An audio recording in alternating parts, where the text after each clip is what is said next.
I grew up here in Northwest, at the corner of Nevada and Military. Most of my friends, they grew up in what y'all now know as Forest Hills. Back then, we called it Hanukkah Heights. The core of the group, it was Doug and John B., Russell, Bobby, and myself.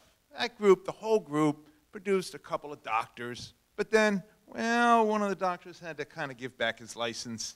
A couple of lawyers, a financial planner, one of the premier musicologists in this nation, and, oh yes, one conviction for violation of the Sherman Antitrust Act.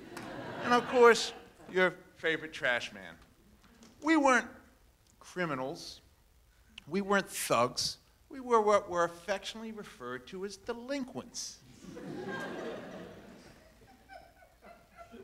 October of 1965 was our coming out party as delinquents. We were too old to go dress up in costumes and go out with the young kids, too young to hang out with the real teenagers. We were kind of the original tweeners. We all went to deal, and the Friday before Halloween, Doug comes down to the field at lunch. We're all trying to look cool, and you know, Doug, you gotta think of Doug, he's the bad boy James Dean, minus 6 inches and 7 years. Doug says, I got him. Now Sam, who even back then had an acerbic wit, Sam says, what, you got the crabs? Doug goes, no, dipshit, I got firecrackers.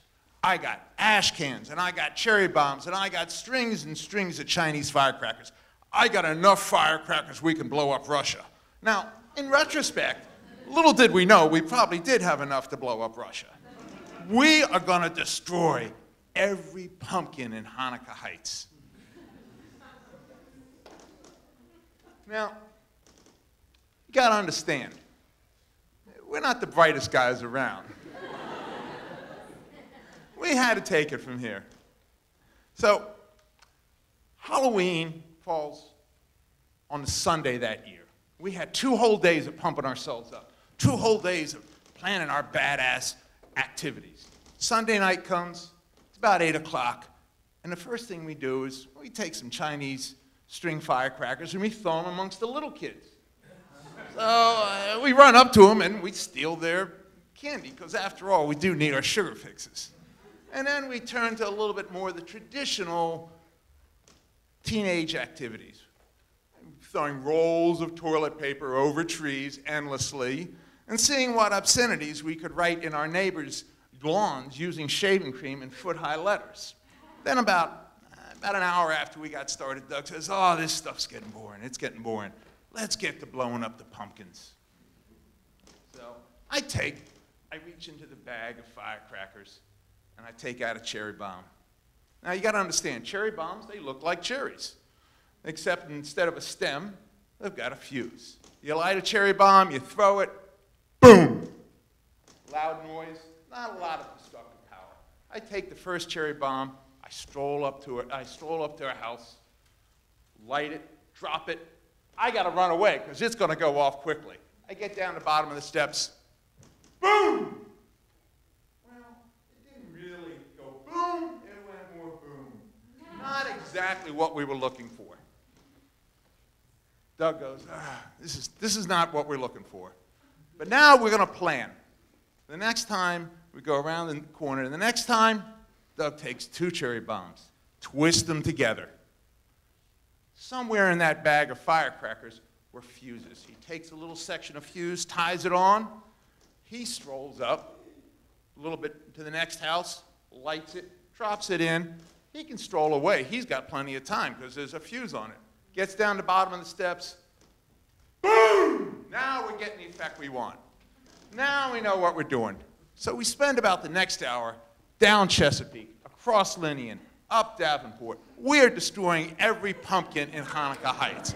We are doing what we dreamed about doing. But at some point in time, we seem to think we start seeing extra police cars. So we're getting a little worried here. Plus, we're getting bored. We have a very short attention span. But there was one, we got to have one more huge pumpkin. Now, across from John B.'s house, up a long flight of stairs, there was maybe the biggest pumpkin in Hanukkah Heights. So Doug goes, oh man, I got this one, I got this one. So Doug reaches into the bag, takes out 1, 2, 3, 4 cherry bombs, tries to twist them together, then adds a fuse to them. He saunters up that flight of stairs. He sets it down on the concrete front porch. He lights it. He rolls this giant pumpkin over, and he just saunters away. He's got a long fuse. He's got plenty of time. He gets down to the bottom of the steps. Once again, boom! Now we've got noise. We've got pumpkin splattered all over. We're laughing our heads off. A second later, the front door opens. And a split second later, there's a smaller explosion. And then another split second, and there screams. A child screams. A young girl screams. Now, at this point in time, we all run down into the woods. And we go, no matter what, only one of us is going down for this. We're not going to tell on the others. Well, suffice it to say, by 10 the next morning, all 5 of us are sitting in the old number 8th precinct up on Albemarle Street. We're sitting around a table, 4 of us, wondering who the snitch was. Our parents behind us. We get a lecture from youth division officers. Nothing more. A veritable slap on the wrist. Now, it's about 17, 18 years later. I'm at a wedding at the Capitol Hilton. Buddy and I are coming down the elevator. We're laughing. We're joking about the old days at Wilson. And this younger woman in the elevator says, I went to Merch. I went to Deal, but I didn't go to Wilson. She's good looking. I ask her name. She tells me her name. And I know. I know because we knew her name. And I instinctively look down at her hands. And I either see or I imagine I see the scars. And I freeze. I know this is where I'm supposed to say I'm sorry. I know this is where I'm supposed to say I'm young and dumb. We were young and dumb. But at 13, I was naive. At 30, I was just a coward. The elevator door opens, and I turn and walk out.